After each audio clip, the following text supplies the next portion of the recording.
what's up? It's your host, Torry, and who is ready to be petty? How shocked are you that I'm actually posting podcasts once a week?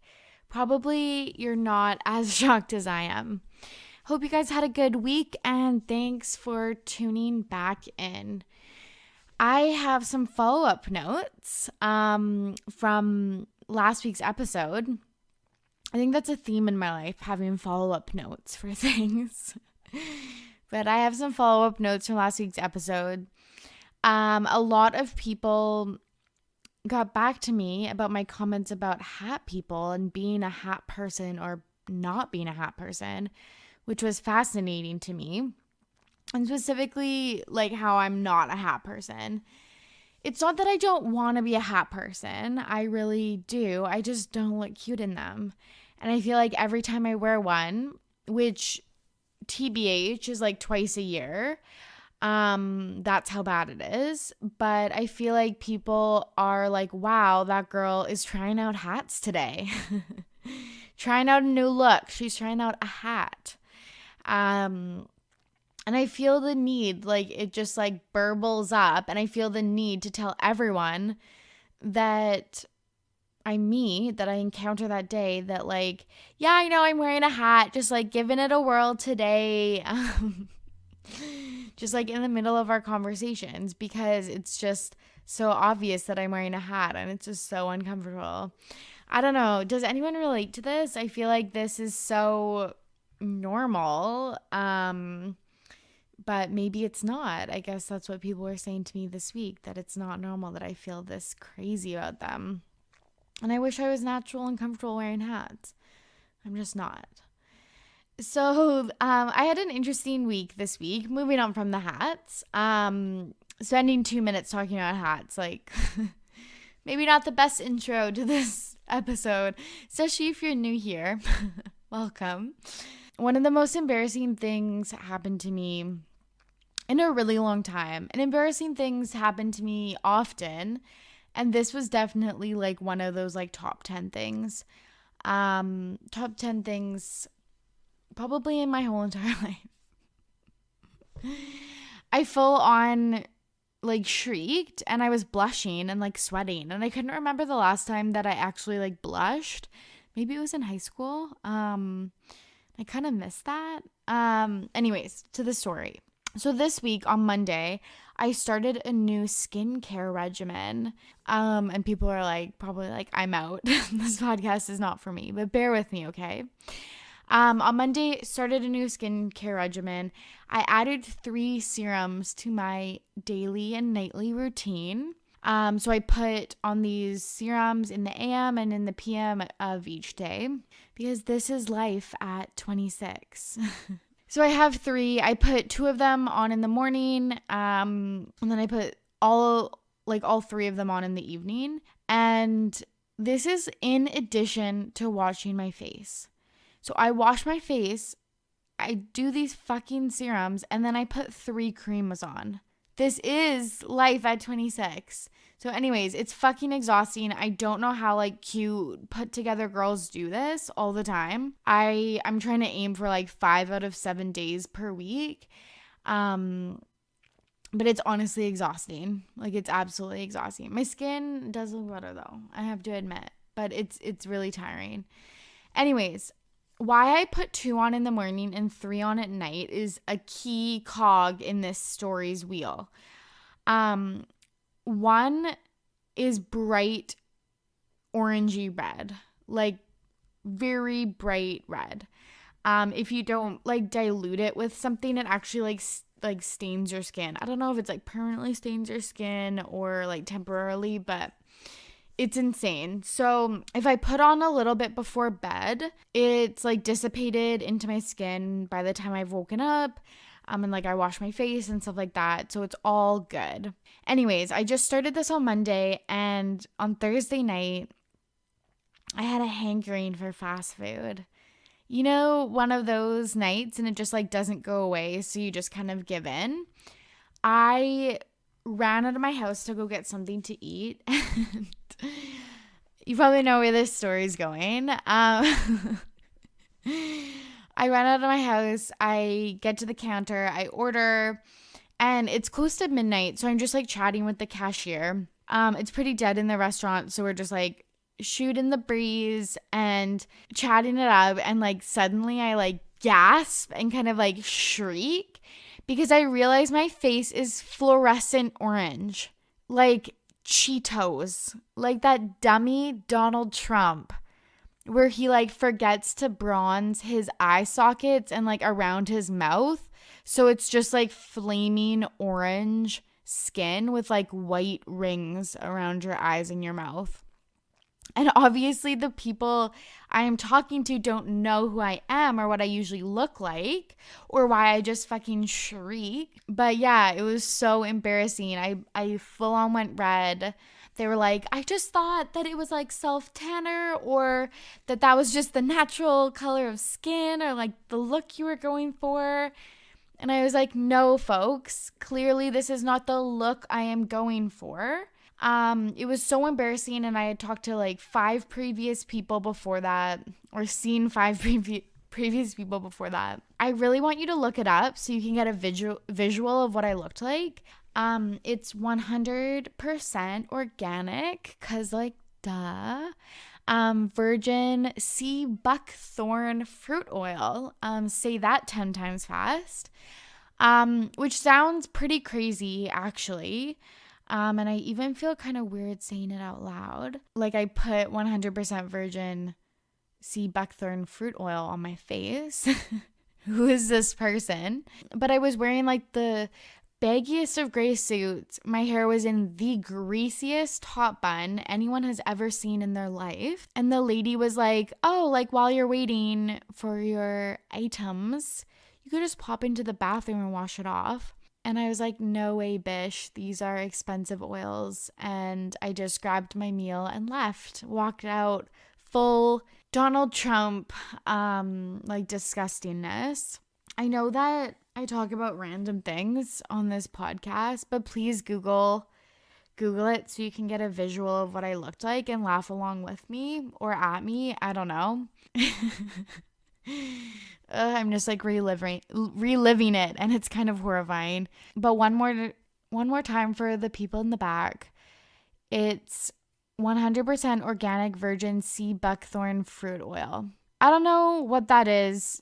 Is it fruit that grows by the sea? I don't know what buckthorn is. And yes, I put it on my face every night. But look it up. And as always, we'll try to give you an update in a few months about how my serum regimen is going.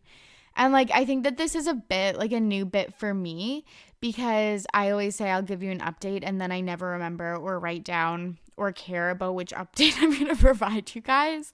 So I don't know. I think this is a funny bit. Yay or nay. I think it's funny, but maybe it's just me. So moving on from that embarrassing story, I want to provide you a quick Bachelor Season 23 Episode 2 update.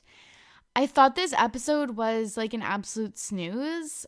I talked with my friends over most of the episode because we're doing like our little weekly watch parties. And I had to read like 1,000 recaps just to figure out what happened because I guess I was either on my phone or like talking to my friends. The episode like starts with Colton vlogging and I found it so funny and simultaneously so boring. I do like that the producers are trying to do something new and integrate some of like the cool social media trends like YouTube vlogging on Instagram stories, like those type of things into the episode. But it's just like, don't start this trend with Colton. He's such a like snooze fest. And this could be really like funny and fun if you had someone like Becca Kufrin or Caitlin Bristow doing them. Note that I'm mentioning all women because they're way funnier than the guys. But like, don't start this with Colton Underwood. Anyways, I thought that was so funny. And I had to like randomly tweet it, even though I watched on a Tuesday and no one gave a fuck about the episode at that time.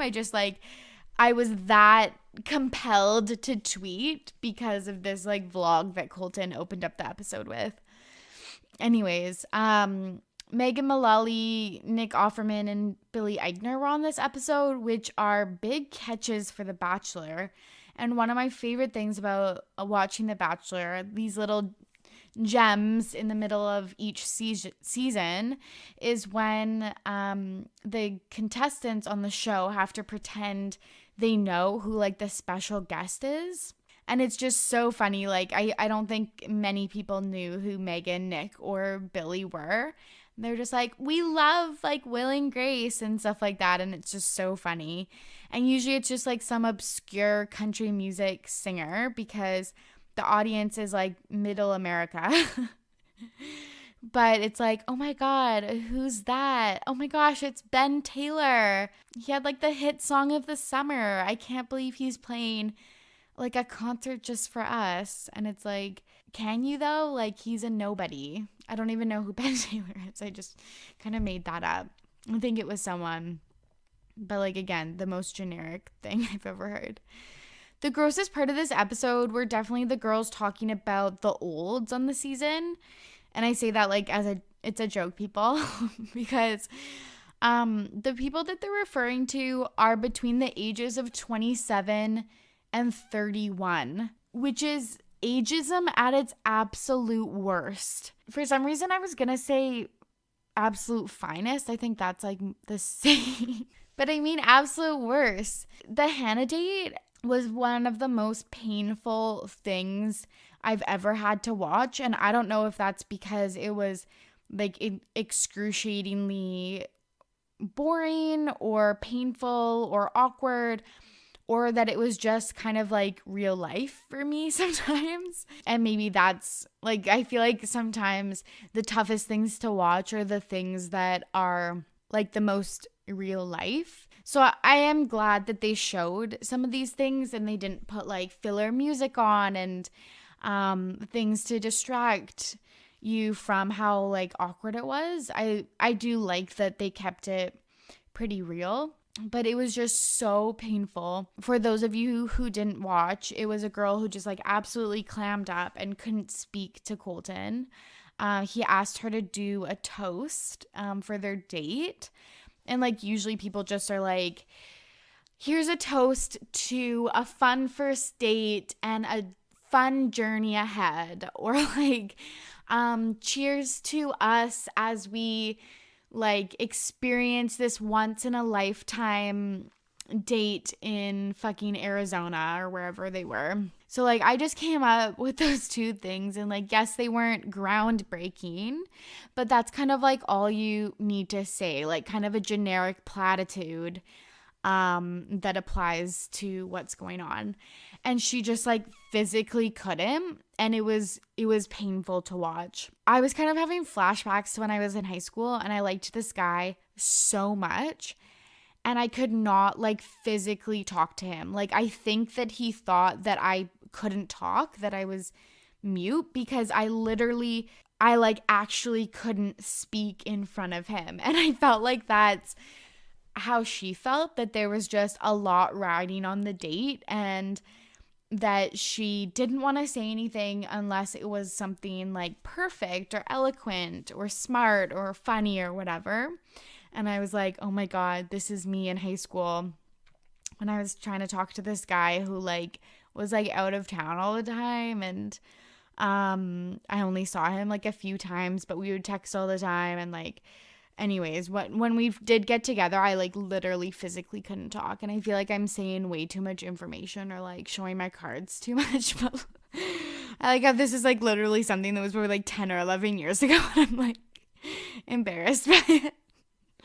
Anyways, it was very hard to watch. I guess the other highlight or low light, depending on who you are, was the Demi situation with the robe and her group date kiss with Colton. And it just seemed so overdone and so contrived.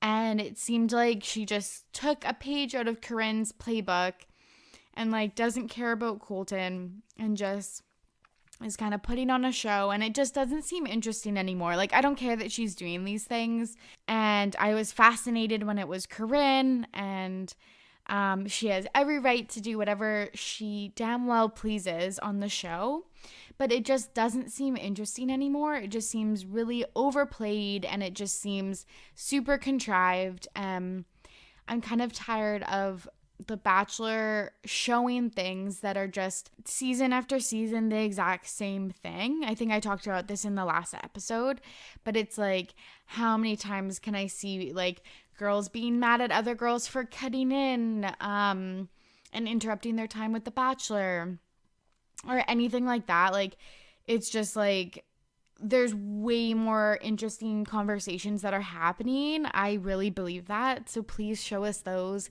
Or just more like getting to know the girls and their friendships and their relationships with The Bachelor, not this like petty drama, which, surprise, surprise, I'm not actually very interested in.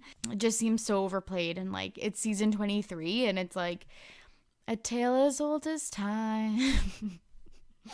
I might edit that out. Anyways, another Bachelor tidbit, because I did say this was going to be a quick update, and of course I'm like rambling, but I've started to listen to some of the episodes of the Viall Files, which is Nick Viall's new podcast.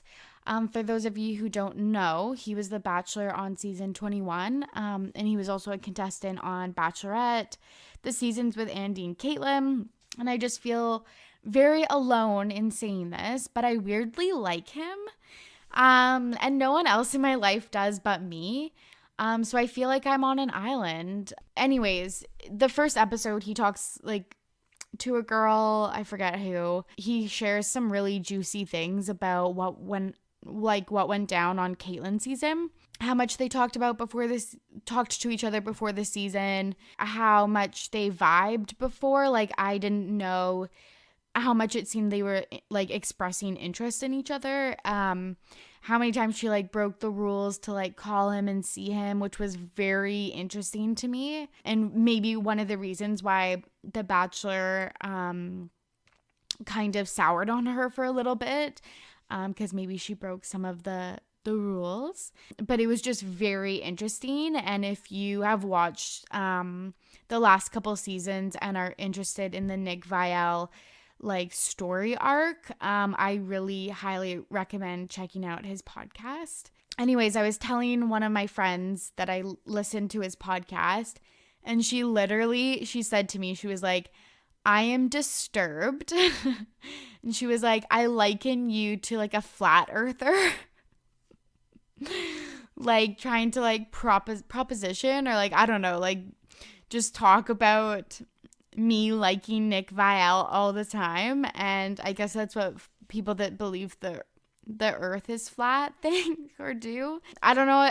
I've never laughed so hard in my life. I don't think I've ever laughed so hard in my life. I don't know. I just found it really interesting. And here's the thing. I don't agree with everything he says at all. And some of the shit that he's done in the past, specifically with calling out Andy on her finale, was fucked up. Like, I won't deny that at all. Is there anyone that you ever agree with 100%? I'm not sure. But anyways, I've listened to a lot of interviews with him and a lot of people that I respect and have views that are similar to mine. The girls of Here to Make Friends, their podcast, and Charlene Joint. She's a Canadian. She was on Juan Pablo's season. She has a blog called All the Pretty Pandas. Like, all of those girls like him. And I feel like if someone that I respect so much are actual friends with him, that maybe the real Nick is a good guy. And maybe some of the shit that he did that was shady or kind of like bad, or really bad, not kind of bad, really bad, was for TV, or were like egged on by producers, or just kind of like when they get stuck in that Bachelor bubble, are just kind of on like a one-track mind, do something that they regret. And I just really liked the inside scoop, and I really wish that Caitlin would like reply or make like a rebuttal podcast or like fact check the things that he's saying, because I think it's so interesting. I don't think she ever will, but I would be so down for that content. She's clearly way too busy with Jason Tartick. Like, they were out this weekend again. And I'm so here for this couple. I really hope it's real. It kind of seems fake because they're just posting about it all the time. But I think that they're so cute, and looks like they have so much fun, and I'm just really here for it. There's my little Bachelor update. Another thing that I wanted to talk about that I'm kind of annoyed about is about this podcast and about The Bachelor and the type of music I listen to and other things I like celebrity gossip and all of those type of things. I used to be really embarrassed about like the type of things that I was interested in, like all the shit that I talk about on this podcast. And sometimes I still get embarrassed, TBH, like especially because I talk about it on the podcast so in-depthly, where if we're friends or whatever, maybe I don't talk to you about it and you like don't know that I like Justin Bieber and like Twilight or whatever, throwback. But and I feel like the people that know me IRL are like, okay, you talk about this shit all the time, like everyone knows. But I feel like that might even just be like a recent thing because, and again, people are like, no, it's not. But I don't know. I used to be so embarrassed to be like, I like top 40 music and I don't like fucking a lot of like the indie shit that I'm like not cool enough to listen to and stuff like that.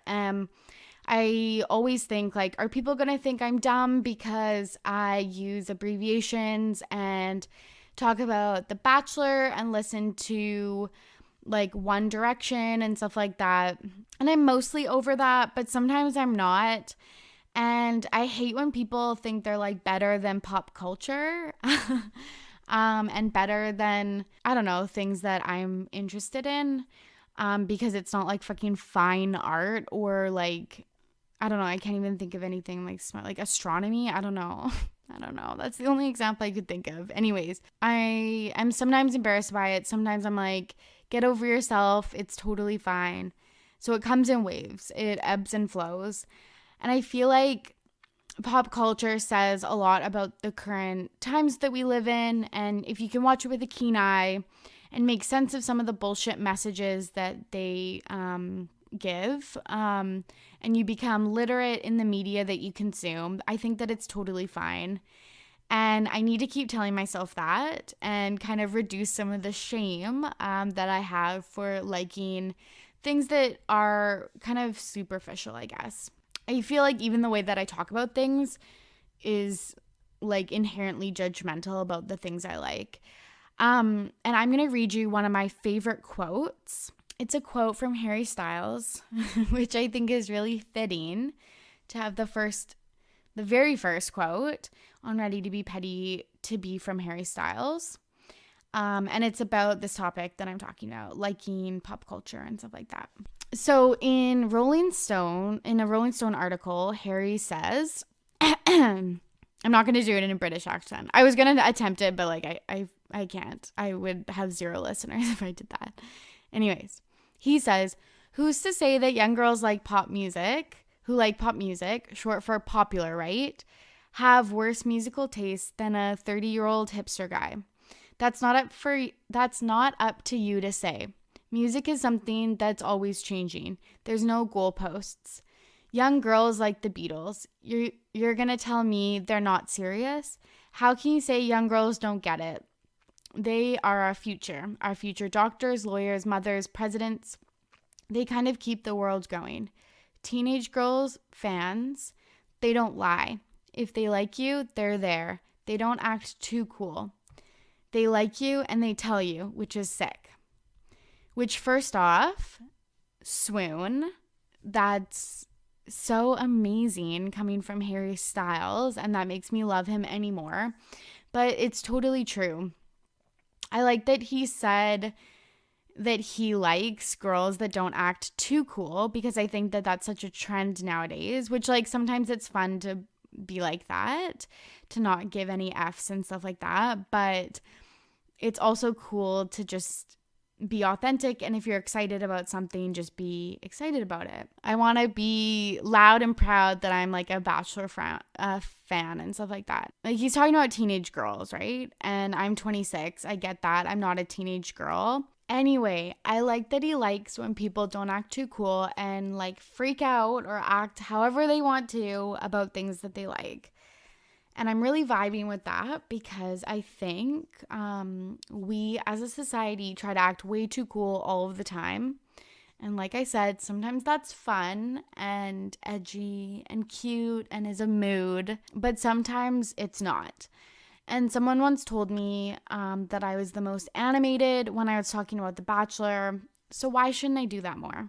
There's another way that sometimes people can act too cool, and that's when they're talking about like what they're doing with their life or how they're doing in general. And some of my life circumstances right now have me moving on to different paths. So a lot of people are asking me what I'm doing with my life and what's my next move, etc. And so maybe that's why this topic is so prevalent for me. And it makes me feel like I'm just like a recent grad again. It's hashtag 2014, and I'm really nervous about graduating and finding a job. And it's been really scary / awkward / vulnerable to say that I'm not sure what I'm doing. And I feel like I could have really easily, each time someone asks me, say something different than that. But I've made a promise to myself that I'll just say that I'm not sure, and that's okay, and that it'll work out, but it's difficult right now. I've mentioned really briefly before, but I work with undergraduate students, some of which are graduating this year, and they all seem so unsure. So I really empathize with them, and that's why this kind of topic is fresh in my mind. What I really mean is like if someone asks you what's up, instead of being like, these examples probably only apply to my life, but you'll get the gist. Like, oh, this company blank is pursuing me, or it'll be easy to get a job here, or I'll for sure get into school or whatever. Maybe you will, maybe that's the truth, and that's great, and you can share that. But if it's not, you can simply say something like, this didn't work out as I had hoped. This isn't going as planned. It's taking a little longer for me to get into school as I would have hoped, or whatever it is. And maybe this just applies to me or people around my age, but I know the person on the other end of the question will have a huge sigh of relief and find comfort in your honesty if you're just going to tell the truth. So my homework for you guys this week, because I know you can do it, and you know that I love giving a little bit of homework. If someone asks what you're doing, how you're doing, or whatever, take that risk, take down that front, and tell the truth. I think a lot more good will come of it. And maybe we as the older group can give comfort to people who have those scary feelings in transitional periods of their life. And that's just a little thought that I had about like having chill girls, not liking pop culture, like playing down your love for Justin Bieber or Riverdale or whatever it is, just because it's not cool. Moving on, enough serious stuff. I would like to bring you a brand new segment for the pod, and it's going to be called Petty Story of the Week.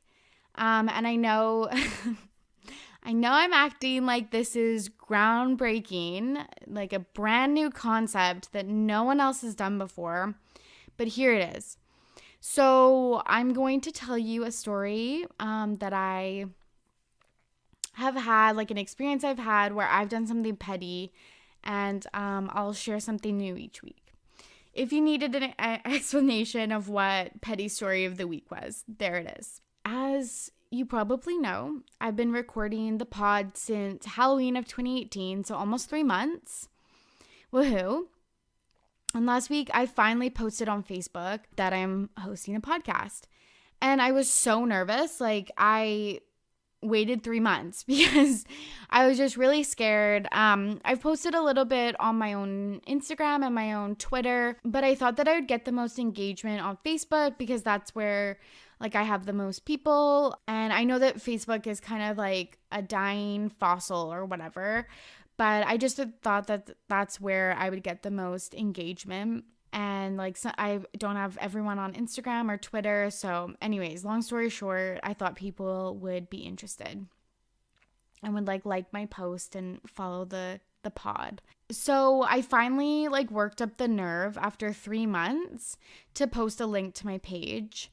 And it was just like, hey, I've got a podcast. Listen to me talk about shit / talk shit. Like, please check this out. And you guys, it was brutal. 42 minutes had passed. No likes. Nary a like. No likes were given. 42 fucking minutes of me sweating, pacing down the hallway, checking and refreshing every 2 minutes, sweating, upper lip, armpit, forehead, the works. Eventually, after 42 minutes, I text my boyfriend and he fucking pity likes it. This was over a week ago. It's garnered 22 likes. 22 measly likes. So I'm like, I get it. Message received, loud and clear, no one cares. So tonight, it's Sunday. I was enjoying a chill day. I picked up some takeout. I headed to like a beautiful viewpoint to enjoy a sunset, listen to some music, eat my dinner, get ready for Monday. And I take a picture of the sunset, and like the picture was good. It wasn't amazing, but it was good. I think I had taken it a little too late into the sunset time lapse, but anyways, it was good. Like, obviously, nothing beats like the real life thing, but I posted it to Facebook with a cute little anecdote about Victoria, where I live, as a test. To be honest, it was a fucking test. If there was ever a time where you were like, wow, Torry seems really chill and normal and cool, well, you're in for a treat. There is a reason why this podcast is called Ready to be Petty. So I posted this sunset photo as a trap and immediately got 36 likes. Like, people were coming out of the woodwork to like this post. People I hadn't talked to in years. And TBH, all of this was a test that you guys failed. Clearly, no one wants to support my podcasting endeavors. I'm just kidding. So many people have reached out to me and let me know that they have been listening and following along and enjoying the pod, and I appreciate that so much. I thought this was funny, and I keep telling myself it's because pictures get more likes than links do. But I am very grateful for those of you who listen and like and follow along with me. You'll never know how grateful I truly am. Anyways, I thought this was a cheeky story to share to just show how petty I really am. And there you have it. We are at the end of our first petty story of the week. Do you guys have a cute name for this segment? I couldn't think of one for like the 2 minutes that I tried to brainstorm one. Because you guys, I can't do all the heavy lifting around here. I'm hella tired. Soup's tie. So hit me up if you think you have a cute name for this segment. And how fun would that be if you were like a little contributor on the pod? Anyways, it's been a pleasure as always. I hope you enjoyed. I hope you have an amazing week ahead. I am setting that intention for you right now. You can listen to me on Ready to be Petty each week on iTunes podcasts, YouTube, and Podbean. You can follow along on social media on Facebook, Twitter, Instagram, at RTBP Podcast. Liking, commenting, subscribing, and leaving a 5-star rating on iTunes helps the pod find new listeners, and I really, really do appreciate your support. I really do. As always, I'm Torry, and I am ready to be petty.